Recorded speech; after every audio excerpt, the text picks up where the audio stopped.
Holofotes são para artistas. Você é profeta. Enquanto eles brilham no palco, você come da palavra e carrega a glória nas planícies poerentas onde Deus revela sua voz. Escute comigo esta poderosa mensagem com o pastor Renato Torres. Livro de Ezequiel é onde está o tema e tem sido, com certeza, bem discorrido intensamente ao longo da semana. Vamos ler o capítulo 3 e versículo 3. Vamos ler já do primeiro. Depois me disse: filho do homem, come o que achares, come este rolo e vai e fala à casa de Israel. Então abri a minha boca e me deu a comer o rolo. E disse-me: filho do homem, dá de comer ao teu ventre e enche as tuas entranhas deste rolo que eu te dou. Então comi, e era na minha boca doce como o... Poder sentar. Ezequiel é um dos grandes profetas levantados por Deus já na terra dos viventes. E fico feliz de ter a oportunidade de meditar junto com a igreja sobre este homem que é uma referência dada à eternidade da palavra de Deus para os nossos dias. Para todo aquele que quer ser um instrumento nas mãos de Deus e fazer a diferença no meio de uma geração, pode encontrar em Ezequiel uma referência para isso. Ele é o profeta Atalaia que está sendo estudado ao longo desta semana. E orando a Deus, pedi também que o Senhor me desse uma porção para meditar aqui com os irmãos, dentre tanta coisa boa que já foi dispensada do Senhor. Ezequiel, como a gente, ele começou novo. Tem gente que Deus começa a usar logo novo, tem gente que Deus começa a usar na maioridade, na maturidade. Cada um, Deus tem uma história. E Ezequiel, quando a gente lê os capítulos do livro que ele escreveu, a gente observa que ele vai ser levado cativo, o que vai impedir de ele exercer o ministério sacerdotal, porque seguindo o cronograma normal das coisas, aos 30 anos ele iria iniciar o seu ministério, que foi bloqueado por Jeová, porque o que Deus tinha com ele não era necessariamente o ministério sacerdotal, mas o ministério profético. E aí ele chega na Babilônia para ali desenvolver esse ministério que já estava sendo desenvolvido por alguém que lhe antecedia. Esse alguém era Daniel. Inclusive já tivemos a oportunidade até de meditar sobre alguma coisa de Daniel, que também é um grande profeta e era contemporâneo de Ezequiel. Só que Daniel chegou no exílio 9 anos antes. Quando Ezequiel chegou, ele já estava lá bem instalado. E Daniel foi chamado por Deus para profetizar no palácio. Ezequiel, por sua vez, foi chamado para profetizar no campo. Jeremias também foi contemporâneo dele, embora fosse mais velho. Possivelmente ele tinha em Jeremias uma referência, alguém em que se espelhar, e no estilo de profetizar de Ezequiel, nós vamos encontrar que ele se espelhava assim em Jeremias. Jeremias, por sua vez, profetizava em casa, em Jerusalém. Nós vamos estudar a história desses 3 profetas e não vamos ver que ninguém ficou em vantagem.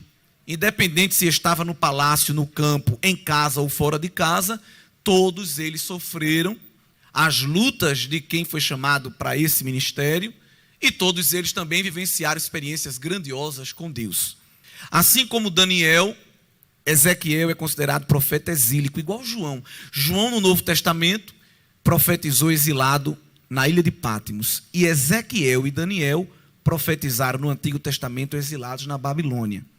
Isso prova de que a ação de Deus não está restrita a um lugar. Não é assim?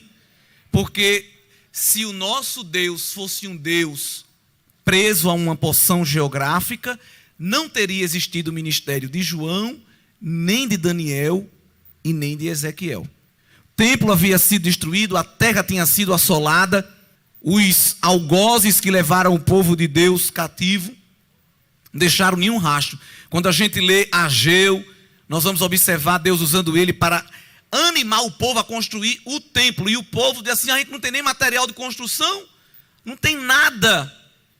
Quando olhamos para o passado e vemos o templo de Salomão, apoteótico, hoje a gente olha, vai ser no máximo um casebre, e Deus usa Ageu e diz, não é, a glória da segunda casa vai ser maior do que a da primeira, pois minha.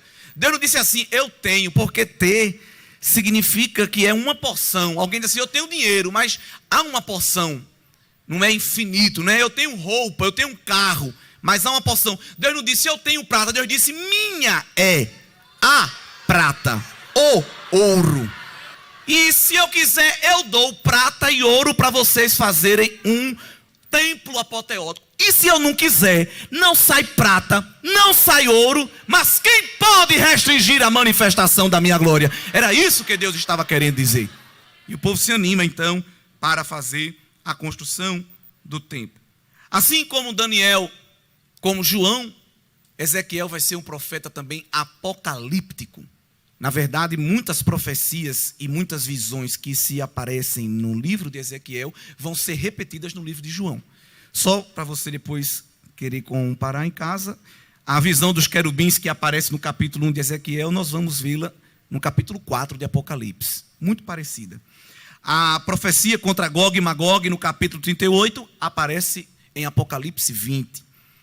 Essa experiência de receber um livro, que aqui vem na forma de rolo, porque não era um livro de brochura impresso como hoje, essa expressão de degustar o livro de Deus vai acontecer aqui no capítulo 13 e também com João no capítulo 10 de Apocalipse. Deus vai mostrar a Nova Jerusalém a João lá em Apocalipse 21, mas também a Ezequiel do capítulo 40 até o capítulo 48, com mais riquezas até de detalhes do que ao profeta João.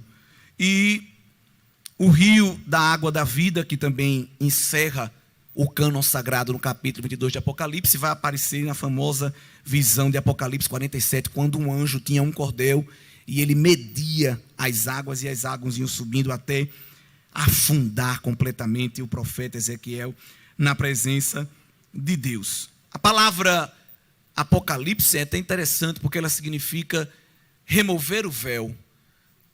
A palavra portuguesada, numa visão mais simples, significa revelação, mas o seu significado mesmo é tirar o véu, mostrar aquilo que está por trás. Daí o conceito de revelação. Então, Deus vai usar Ezequiel para tirar este véu de grandiosos mistérios de Deus, que para nossa alegria ficaram registrados nas Escrituras. Por isso que o livro de Ezequiel é considerado um livro muito difícil, pouco lido e pouco pregado.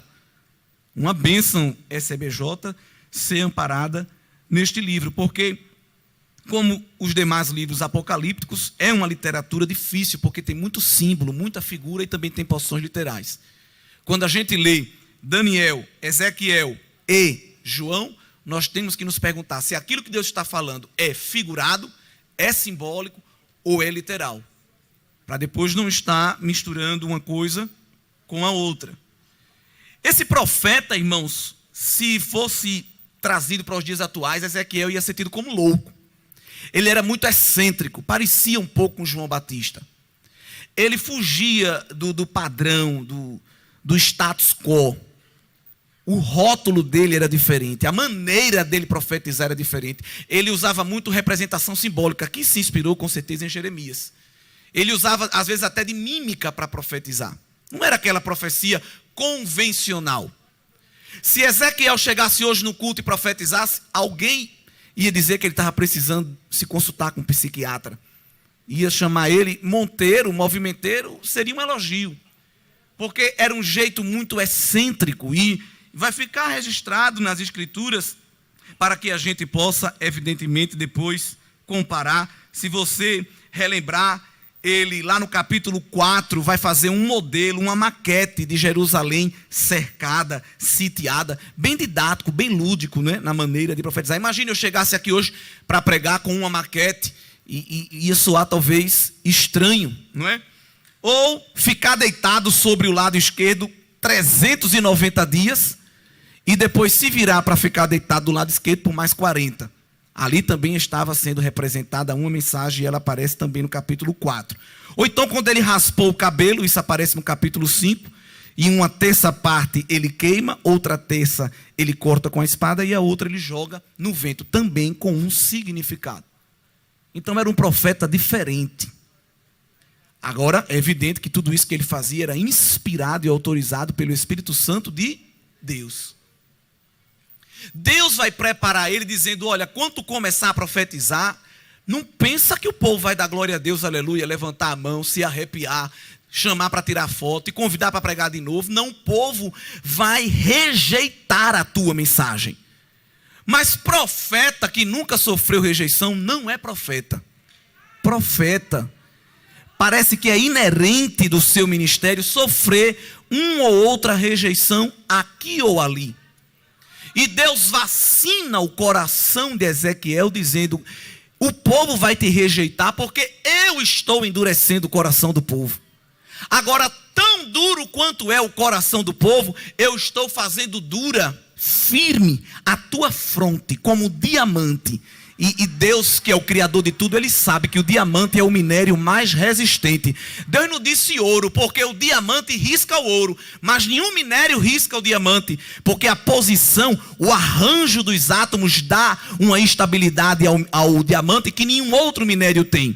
Então, trocando em miúdos, Deus estava dizendo a Ezequiel, tu vai levar pancada, tu vai levar lapada, tu vai levar sopapos, grande vai ser o saculejo, o pontapé, o aperto. Não pense que vai ter like não, vai ter muito dislike, mas eu não estou nem aí, Ezequiel, se alguém vai dar like ou dislike para a tua mensagem, porque tu vai ter uma firmeza tão grande que isso aí não vai fazer nem cócegas. Porque o homem de Deus, a mulher de Deus, tem que ter convicção quem foi que lhe chamou, quem lhe dar a palavra para pregar. Quem precisa de questionário, de aprovação pública, são os políticos. Profeta entrega a palavra, entra no altar e faz o que Deus lhe mandou, porque foi comissionado por Ele apenas.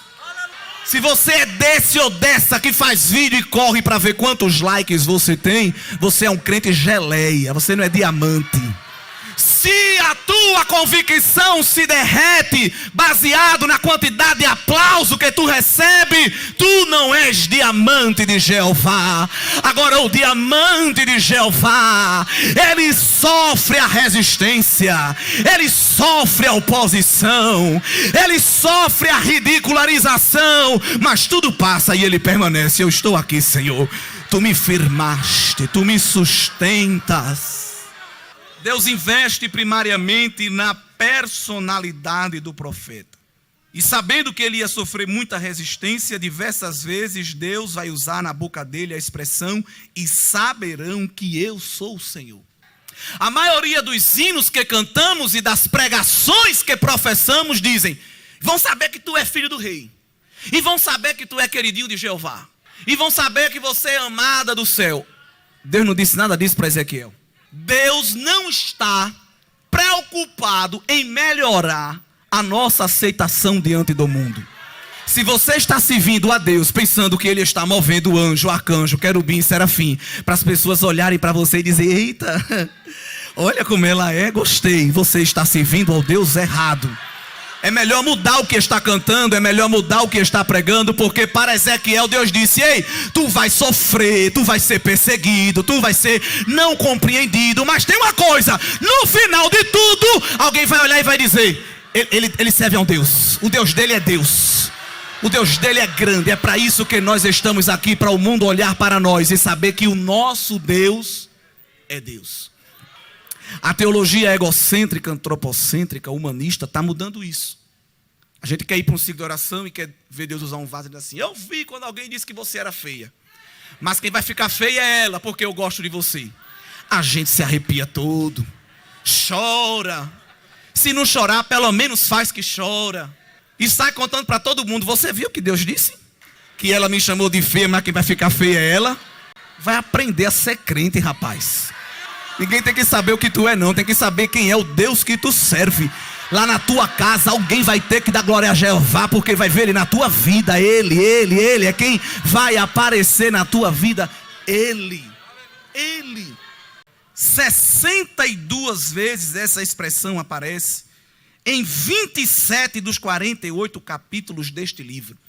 Ou seja, do começo ao fim, Deus está de vez em quando batendo essa tecla e dizendo para Ezequiel: não se preocupe, no final eles vão saber que eu sou Deus. Veja aí, por exemplo, capítulo 6, versículo 7. E os traspassados cairão no meio de vós, para que saibais que eu sou o Senhor. Capítulo 11, versículo 10. Caireis a espada, nos confins de Israel vos julgareis, e sabereis que eu sou o Senhor. Capítulo 20, versículo 12. Se vocês quiserem, depois eu passo para a superintendência essa escrita que fiz e depois vocês consultam novamente. Capítulo 20, versículo 12. E também lhes dei os meus sábados para que servissem de sinal entre mim e eles, para que soubessem que eu sou o Senhor que os santifica. Só nesse capítulo 20, Deus repete essa expressão várias vezes. Ela vai aparecer também no versículo 20, no versículo 26, no versículo 38 e no versículo 42. Veja também o capítulo 32 e o versículo 15. E o Senhor diz: quando eu tornar a terra do Egito em assolação, e a terra for assolada em sua plenitude, e quando ferir todos os que nela habitam, então saberão que eu sou o Senhor. E também capítulo 38, versículo 16, são alguns dos mais de 60 exemplos que Deus fala esta palavra. Isso mostra que tudo que Deus está fazendo é para mostrar ao mundo que Ele é Deus. Tudo concorre para a glória de Deus. A luta que a gente passa, a provação, a vitória que a gente ganha, tudo que nós vivenciamos na nossa vida deve culminar, desembocar, finalizar na glorificação do nome do Senhor. Deus também vai dar a Ezequiel uma carta de recomendação. Como ele sabia que Ezequiel ia pregar e no fim do culto o pessoal ia dizer: gostei não, isso aí não está com nada. Então muitas vezes Deus vai dar uma assinatura, uma nota de rodapé, dizendo que quem estava falando na boca dele era o próprio Senhor. A expressão assim diz o Senhor, ou e veio a minha palavra do Senhor, também vai ser muito recorrente neste livro. Por exemplo, se nós formos ao capítulo 12, veja quantas vezes a expressão e veio a minha palavra do Senhor, ou assim diz o Senhor Jeová, aparece. Só no capítulo 12 ela aparece nos versos 8, 10, 17, 19, 21, 23, 25, 26 e 28. Geralmente os profetas, quando nós lemos os seus textos, eles iniciam o capítulo dizendo: assim diz o Senhor Jeová. Mas Ezequiel fazia questão, inspirado pelo Espírito Santo, de repetir essa expressão. Porque quem estava falando não era ele, era Deus. Evidentemente que falando por meio de Deus sofria resistência. Imagine se fosse só Ezequiel. É por isso que um crente ele tem que ter muito cuidado para ele não falar o que é dele. Porque o que é de nós não gera efeito. Hoje é muito fácil pregar, basta comprar um conjunto de livros, alguma bíblia de estudo, procurar alguns sermões já prontos na internet, ver aquilo que nos interessa.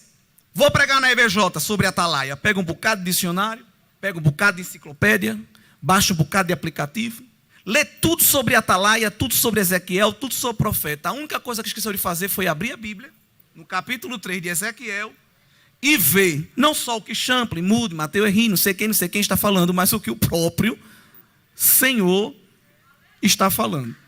Vem com uma pilha de livro, de comentário, de nota e rodapé, mas não vem com o segredo de Jeová. Meu Deus, profeta seco.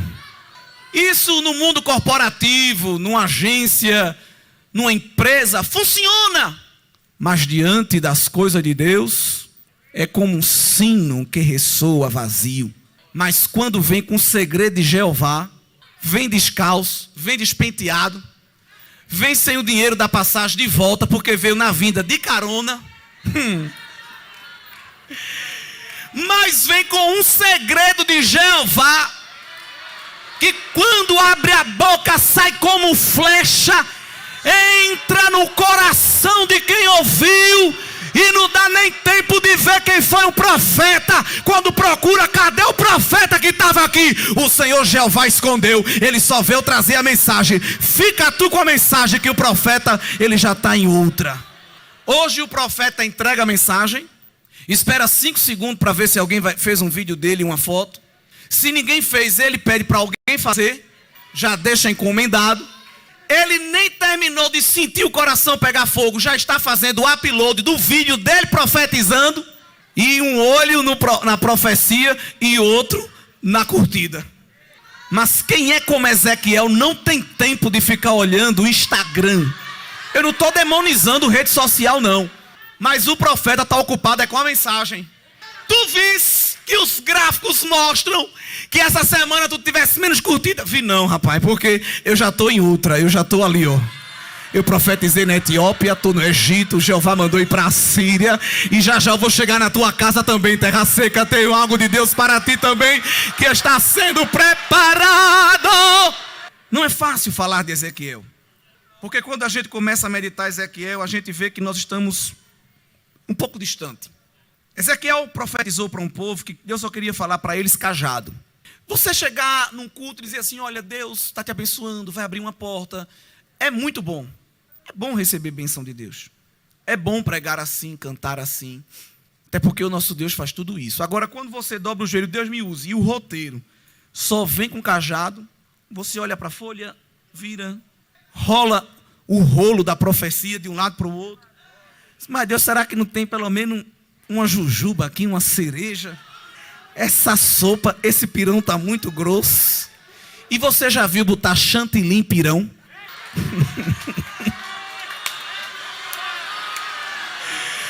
Oh, Jesus. Já viu botar molho de barbecue em pirão? Isso é para quem come batata frita. Mas quem come pirão de Jeová, se quiser, ainda tem uma pimenta. E Ezequiel, trazendo para o dia de hoje, como um entregador de iFood do céu, ele só entregava pirão. Mas Deus, tem misericórdia desse povo. Só cajado. Mas por que só tinha cajado? Porque o povo vivia em pecado. E Deus não tem jujuba para quem está doente espiritualmente. Quem está doente não come sobremesa. Quem está doente toma vacina, comprimido do céu, complexo vitamínico, soro. Diz aí para o teu irmão, quem está preparando a tua dieta é o Espírito Santo. Ele está com um prontuário vendo assim, olha, tem algo aqui que não me agrada, bota o soro. Tem uma pereba aqui que não me agrada, bota aqui essa vacina. Ai, vai tomar a minha vacina, mas vai viver, vai viver. Vai viver, porque eu tenho vida para ti. O problema do pecado de Israel era crônico. Não era uma infração isolada aqui ou ali. Não era um problema de uma geração. Era um problema de um povo ao longo de séculos que estava acostumado a se rebelar contra Deus. Parecido com essa geração que está por aí. Essa rebeldia contra Deus começou lá no deserto, quando eles saíram do Egito. Você pode conferir isso em Êxodo, capítulo 16, capítulo 20, capítulo 23. Deus vai tratar com este povo, depois que eles entram em Canaã. Vai tratar com eles através dos juízes, através dos reis, do ministério profético. Até que Deus diz, não, eu tenho que levar esse povo para o exílio. Dar uma lição a eles. Vão ficar 70 anos lá pagando preço, para ver se aprende alguma coisa. E no livro de Ezequiel nós vamos ver Deus usando o profeta para denunciar qual era o pecado deles. Primeiro, deixaram de guardar o sábado, capítulo 20, depois você lê em casa. Eles começaram a adorar a Deus nos lugares altos, nos bosques, locais que Deus já tinha extinguido, usado os reis, muitos reis justos, para destruir esse tipo de adoração, que era uma adoração miscigenada, misturada com o que não prestava. E a adoração a Deus tem que ser pura, pura. Deus não divide o espaço dele com o ídolo. Não, eu vou hoje para a IBJ, que hoje é Renato, Eliseu, parece. Amanhã é fulano, Beltrano. Isso é uma adoração, já misturou o negócio. Porque você já está mostrando que o altar, o seu altar não é exclusivo com Jeová. Não, hoje é Cássio, é Maicon, amanhã é não sei quem, da sanfona, do pandeiro. Está dividindo o altar com outras coisas. O altar é a gente e Jeová, o resto é resto. Quem vai pregar, quem vai cantar. Eu quero saber que a glória de Deus vai se apresentar naquele lugar. O povo tinha mistura. O povo se entregava a ídolos, capítulo 8, capítulo 14. Adoração mista, capítulo 6, capítulo 20. Profanaram o santuário do Senhor, trazendo para o local de adoração coisas, conversas, atitudes que não agradavam a Deus. Eu pergunto aos irmãos se repete hoje, sim ou não? Olha só, E Deus vai usar este profeta para dizer, olha, diz a esse povo aí um negócio. Diz para eles que eles são mais preciosos do que o ouro puro de Ofir. Diz para eles que eles são bonitos como um anjo, como um querubim. Diz para eles que eu estou fazendo um sinal de coração aqui do meu trono. Olhando para eles, nada diz. Capítulo 16, versículo 47, Deus disse, olha, diz para eles que eles são mais pecadores do que o povo de Samaria. Imagine no culto, todo mundo pulando, marchando, correndo, tocando pandeiro, e o profeta se levanta. Capítulo 16, e diz, olha, Deus está mandando dizer que o povo de Sodoma é mais crente do que vocês. Capítulo 16 está registrado isso. Sodoma foi destruída por causa do pecado. Deus manda Ezequiel dizer, quando eu olho para Sodoma, eu vejo um povo mais comportado do que vocês. Porque vocês vêm para o culto, balança a mão, balança o pé, se arrepia, chora. Mas quando vocês saem do culto, vocês se transformam em alguma coisa que eu não reconheço. No meu raio-x de Jeová, não identifico o que vocês se tornam quando saem do meu ambiente de adoração. Voláteis, se evaporam. É um crente isqueiro. Sai uma faísca bem rápida. Para sair outra, você tem que fazer muito esforço. E nós não somos chamados para ser crente isqueiro. Nós somos um crente que está lá em Levítico 6, com fogo ardendo continuamente sobre o altar. E um crente que tem fogo continuamente sobre o altar, você não pode mexer com ele não, se se queima, porque você pensa que ele está em stand-by. Crente não entra em stand-by. Stand-by é aquele negócio que nem está ligado nem desligado. Tem muito crente assim. É aquele crente que só está a luzinha vermelha. Entende? Para ligar, você não sabe se está a tomada fora do lugar, como é que é, se é Wi-Fi. A conexão dele se perde com facilidade. Mas o crente que tem fogo no altar continuamente, é perigoso mexer com ele. Ele está toda hora ligado. A hora que você chegar no altar, tem fogo de Deus. Satanás não tira onda com esse tipo de crente. Porque não só o altar dele tem fogo, Deus ainda acha pouco e diz assim, ei, Zacarias, diz ao meu povo que o muro da cidade foi destruído. Mas o povo está falando assim, agora é que Israel está desprotegido. Agora, eles não têm muro de alvenaria não, porque muro de alvenaria é para os fracos. Diga, Zacarias, que eu estou colocando, é muralha, é de fogo ao redor do meu povo. Agora manda o inimigo vir. Vem, cão, para tu levar um choque, se queimar e virar torrada de inimigo. Porque quem toca no povo de Deus e sai ileso? Ninguém. O povo de Deus está guardado sob muralhas de fogo. E Deus está te guardando e te blindando contra o inimigo da tua alma. Essa era a mensagem de Ezequiel. Mas depois que ele lança essa mensagem, você pensa que melhorou, Deus ainda usa uma figura de linguagem, capítulo 26. Diz assim, olha, diz para o povo que eles são como uma panela enferrujada, que quando você vai fritar o ovo, mistura o ovo com a ferrugem. Olha só que negócio difícil. Esse é para vocês dizer o famoso é forte. Isso aqui é que é forte. Deus dizia assim, vocês para mim é como uma panela velha. Dessa panela malamanhada, que depois de 6 meses não presta. E quando você faz a comida, que você passa o garfo assim, ó, e mistura. A própria tinta, o próprio ferro se mistura com a comida e você não sabe o que é comida ou o que é ferro. O povo de Deus estava assim, misturado. Você olhava de longe e até via povo de Deus, mas aquele que conhece as minúcias, os detalhes, os escondidos, dizia, tem ferrugem aí dentro. Pergunta ao teu irmão, tem ferrugem aí?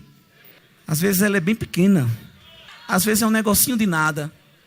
Mas Deus me entende assim. Vai acreditando nisso. Vai domesticando essa ferrugem, que daqui a pouco derrete e não sobra mais nada. Crente tem que suportar fogo. É por isso que esse tipo de crente não gosta de fogo. Porque quando o fogo bate, a ferrugem aparece, descasca. Mas crente que está firmado em Deus e tem estrutura, ele aguenta fogo.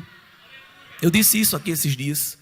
Porque quanto mais o fogo pega, mais a panela fica aquecida, mas não deixa de ser panela. Não deixa de ser recipiente. crente que é recipiente, ele só vive no fogo. Sim, Jeová, eu estou aqui te servindo. A temperatura vai aumentando. E você diz: Deus, por que tudo isso? É porque eu estou te usando. Eu estou te usando para amolecer, para quebrantar alguém. Veja que mistério tremendo. Deus está tratando com alguém, mas é através de você. A temperatura aumenta na tua vida, mas diante disso, alguém vai sair melhor desta história. Alguém vai sair mais crente, vai sair mais santo, vai sair mais puro e vai dizer: o instrumento foi ela, o instrumento foi ele, foi uma palavra que aquela menina me deu, foi um conselho que aquele rapaz me deu. Eu não sei nem o nome dele, eu só sei que é cheio do fogo de Jeová. Quando a gente chega perto, já sente a temperatura alta. Deus revela o pecado de idolatria. Essa idolatria em alguns momentos era pública, em outros momentos era secreta. Você vê isso no capítulo 5, versículo 11, capítulo 6, versículo 1 ao 7, capítulo 7, capítulo 8, capítulo 14, capítulo 20. Então, veja que a metade do livro era Ezequiel com um cajado na mão e toma cajado no povo. Mas depois disso, Deus vai começar a dar agora a palavra de prosperidade, de esperança. Deus vai usar esse mesmo profeta para começar a dizer: diga ao povo que eu vou me levantar e vou restaurar. Diga ao meu povo que eles estão como um vale de osso seco. Aliás, seco não, eles estão sequíssimos. Porque a última parte do corpo a perder água, todo mundo que faz um curso de saúde, quando estuda anatomia, sabe. A última parte do corpo a perder água é os ossos. Por isso que a última parte se decompõe. Para um osso ficar sequíssimo, irmão, realmente está no fim de tudo. Não está morto não, está morto ao cubo. E Jeová disse a Ezequiel: o meu povo não está seco não. Olha, o meu povo está seco, seco, seco. Porque no hebraico não tem superlativo absoluto. Meu povo está 3 vezes seco. Só o pó. Mas no vale de osso seco, ou tu é profeta, ou tu é osso seco. E Ezequiel era profeta. Olhe, você dá lugar com um que dá glória do lado, outro que toca o pandeiro, um que você está dando a paz do Senhor, já está se arrepiando, é bom. Agora imagine você olhar ao redor e só ter pó. Dê glória, porque você também não é pó, pelo menos você é profeta. E Deus te colocou lá para ressuscitar, transformar, fazer mudança. Ezequiel olhou para aqui e disse: pronto, eu vou ser o próximo a me decompor. O que é que eu faço agora, Deus? Deus disse: o quê? O que tu sempre faz, profetiza. Abre a tua boca. Eu sou o dono da anatomia e da fisiologia. Eu não vou levantar zumbi não, eu vou levantar um exército. Eu vou mandar carne, é músculo para ter movimento. Eu vou mandar nervo para ligar o músculo aos ossos e os movimentos ser sincronizado. Eu vou revestir com pele para ficar com boniteza, com beleza e também com sensibilidade. E por fim vou soprar o meu espírito para ter vida. E este exército é o meu povo que eu estou restaurando, Ezequiel, através da tua vida. Lá está tudo morto, te preocupa não. A vida chega. E o instrumento que Deus vai usar és tu. Uma palavra de Deus faz a diferença. Deus vai usar Ezequiel para mostrar que Deus faria uma nova aliança, que Deus ia se levantar como pastor para apacentar aquele rebanho. E por fim também o Senhor mostra a ele o fim de todas as coisas, com a reconstrução do templo, que divide opiniões entre os estudiosos da palavra. Uns acreditam que é literal, outros acreditam que é algo espiritual. Mas a verdade é que, de uma maneira ou de outra, demonstra o poder de Deus de fazer da cinza, do nada, do que foi destruído, algo novo. Ezequiel, ao longo do seu ministério, então, vai ser marcado por profecias icônicas, referenciais, palavras que não vão ser encontradas em mais nenhum outro livro. Interessante que o livro de Ezequiel, livro grande, quase 50 capítulos, Ezequiel não é citado por nenhum livro da Bíblia. É um mistério mesmo que Deus deu só a ele.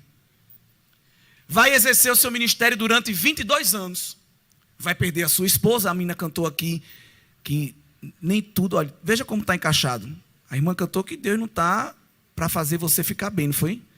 Deus às vezes faz a gente perder coisas. Deus fez Ezequiel perder a própria esposa. E aí também, evidentemente, o Senhor deixou uma mensagem para ele. Mas já se aproximando do fim, depois dessa introdução, no sentido do ministério de Ezequiel, falar alguma coisa ainda sobre o atalaia, que é a marca deste evento.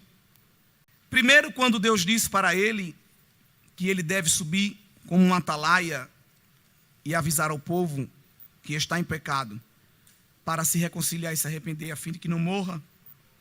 É interessante a palavra que Deus usa para avisar. Essa palavra aparece várias vezes, né? Capítulo 3, versículo 17, ela aparece. No versículo de número 18, no versículo de número 19. Deus vai usando essa palavra várias vezes. E o avisar aqui não é um aviso de um papelzinho, num quadro de aviso, no mural. Não é um SMS. Não é um zap. Olha, Deus está chateado contigo. Um áudio de 10 segundos. É melhor tu se converter. Vê se que ele está voltando, senão tu morre. Tá, fica na paz. Não é isso. Não é esse aviso. A palavra hebraica aqui para esse aviso é gritar. Falar alto. E repetidamente. Aquilo que alguns crentes ainda hoje fazem. Nos terminais de integração de ônibus. Nas estações de metrô. Os Ezequiéis do século 21, que você mesmo, lá na fila do ônibus, fica assim. E a pessoa que está atrás de você dizendo, rapaz, que fanático, né? E você não é. Não tem necessidade disso. Não é assim? É assim. Aquele irmão que está ainda lá no relâmpago, o Ezequiel do século 21. 6 horas da noite, dizendo, Jesus está voltando. Se converte, senão vai para o inferno. Se converter, vai para o céu. Atalaia, avisando. Repetidamente. Às vezes até gritando. Às vezes até alto. Porque é um aviso que tem que vir negrito, itálico, sublinhado em caps lock. Mas os Ezequiéis de hoje dizem, não. Isso é fanatismo. Eu prego, mas do meu jeito. Se tu não prega nada. Nunca pregasse evangelho? Nunca saiu ao campo, no dia que levar sol, a cabeça racha. Não sabe nem qual é o textuário da Bíblia Sagrada. Nunca foi para uma cruzada evangelística, nunca foi para um relâmpago, morre de vergonha. Se pudesse, levava uma Bíblia bem grande, igual a Bíblia católica, e ficava com ela assim no rosto, para o vizinho não ver. Intervalo bíblico da escola, da faculdade, nunca botou o pé. É muito rápido, é 15 minutos. Eu tenho que ali tirar uma xerox. Esses são os Ezequiéis dos dias atuais. Não tem intervalo bíblico lá não. Então faça. Se lá não tem, você é o Ezequiel que vai construir a torre de vigia e vai subir nela. Porque tem uns que se aproveita e usa a ausência da coisa como um respaldo para não fazer. Ó, irmão, está tão difícil fazer a obra nessa pandemia. Ó, irmão, fale outra coisa que já perdeu a graça. Olha, irmão, até queria ir, mas a gente tem que se proteger, né? Muda o disco. Eu até queria ser atalaia, mas lá não tem torre. Como é que eu vou subir? Vá atrás do cimento e do tijolo, da madeira. E quando alguém disser, o que é que tu está fazendo aí, doida? Eu estou levantando um altar para te dar uma porta de esperança para tu escapar. Agora, os atalaias de hoje, eles querem ser atalaias do palácio, mas nem todo mundo é Daniel. Tem gente que Deus chamou para pregar no palácio, na corte, e isso não significa ter somente vantagem não, porque nós sabemos a história de Daniel, e que ele não escapou também das lutas. Os Ezequiéis de hoje para pregar, tem que ter a foto no cartaz. Se não tiver, ele manda, varão, estou mandando aqui a minha foto, tu bota aí, para eu divulgar no Story. Story? Rios? Deixa isso para quem é artista, tu é profeta. O teu rios é o céu que te promove, é o céu que propaga a imagem de Deus na tua vida, é o céu que compartilha a palavra que está na tua boca, é o céu, é o Senhor Jeová. Ele fica lá, Senhor, eu quero ir, me leva para pregar lá no palácio da Babilônia. E Deus está falando, olha, eu até agradeço a sua disponibilidade, mas o mistério contigo é nas planícies poeirentas da Babilônia. Ai, meu sonho é dar uma aula na IBJ. Se você não tem chamada para isso, você não vai dar nunca. Você vai participar da 80ª, 90ª, sei lá como é que diz. Você vai estar na 100ª EBJ, sentado aí, sem falar. Porque Jeová está dizendo, eu não chamei você para pregar no palácio. Eu chamei você para pregar nas planícies poeirentas da Babilônia. Ô Jesus, eu vou encerrar. Para pregar hoje tem que mandar o motorista ir pegar ele em casa, levar para comer depois. Quando termina fica com a mão aberta. Cadê a lembrancinha? A gravata, a caneca, o chaveiro, um voucher para eu ir lá na loja comprar uma roupa. Tem isso aqui para tu não. Tu é profeta das planícies poeirentas da Babilônia. Agora tem um segredo. Que segredo é esse? Tá na planície poeirenta, mas está vendo a glória de Deus. Ezequiel, quando chegou na Babilônia, com certeza ficou maravilhado. Porque se tinha um lugar que investia em templos e em imagem, era aquele lugar. Então, para onde você se virava era esfinges, era obeliscos, estátuas colossais do Deus rato, do Deus formiga, do Deus sol, do Deus raio, do Deus vento. Para onde você virava eram aquelas figuras. E talvez alguém procurava e dizia, cadê a figura que representa o Deus Jeová? Alguém vai dizer, esse Deus é fraquinho, né? Ele não tem nem um pedacinho de madeira com o nomezinho dele. As margens do rio Quebar. Ela anda sobre a folha de cana. Olha, irmão, Deus sabe se revelar. Olha Ezequiel. Para onde tu olha, tu vê esfinge, obelisco, figuras colossais. Olha, obelisco é para os fracos. Eu vou te mostrar como eu sou. Um ser resplandecente, cor de âmbar, misturado com fogo, cabeça com um arco-íris bem grande. Ele disse, eu vou mandar o meu trono aí, só para tu dar uma olhadinha. Um trailer do meu trono. Veio uma carruagem que até hoje não tem engenheiro da NASA que explique aquele mecanismo. Com roda que ia para frente, que ia para trás, e quando andava para um lado não se mexia para o outro. Mistério que ninguém entende. Os outros deuses eram bonitos, mas o nosso era esplêndido. Os outros deuses tinham metros de altura, o nosso era a eternidade, infinito, móvel, transcendente, mas também que interage, porque ele tem vida, ele produz vida, e vida com abundância. Tu foste chamado para as planícies poeirentas, mas lá vai ter manifestação da glória de Deus. Lá tu estarás sofrendo a resistência, mas a carruagem do trono vai vir ao teu encontro. A teofania de Jeová se apresentará e ele confirmará o teu ministério nesses dias difíceis que estamos vivendo. Que Deus nos ajude. Essa geração TikTok, essa geração Nutella, essa geração que se subir uma ladeira chega morrendo, é melhor que Jesus lhe guarde. Se terminar o culto e o pastor pede para carregar um banco, ele inventa qualquer coisa. Esporão, bico de papagaio, vertigem. Só falta andar com um laudo dizendo um atestado de imprestabilidade. Agora ficar 4 horas vendo TikTok e o dedo dele não se cansa. Mas também não tem reflexo da glória de Deus na vida. A aparência parece um bibelô, mas qualquer peteleco quebra. Nós somos vaso de barro, queimado no fogo. Às vezes a aparência não agrada muito, mas saculeja para tu ver se não tem óleo no conteúdo. Que Deus ajude essa geração. Eu estou orando para Deus arrancar gente de palácio e levar para as planícies poeirentas da Babilônia. Você que fez cartão de conferencista internacional, rasgue. Você que está pensando que vai vender DVD, que vai ter música no Spotify, nas plataformas digitais, te prepara para comer poeira nas planícies poeirentas da Babilônia. Se essa palavra falou com você, compartilhe com alguém que precisa ouvir. Deixe um comentário ou seu pedido de oração. Estamos juntos em fé. Permaneça firme, porque Deus é contigo. E não se esqueça de curtir e se inscrever. Isso é essencial para que essa mensagem alcance ainda mais vidas. Deus te abençoe poderosamente.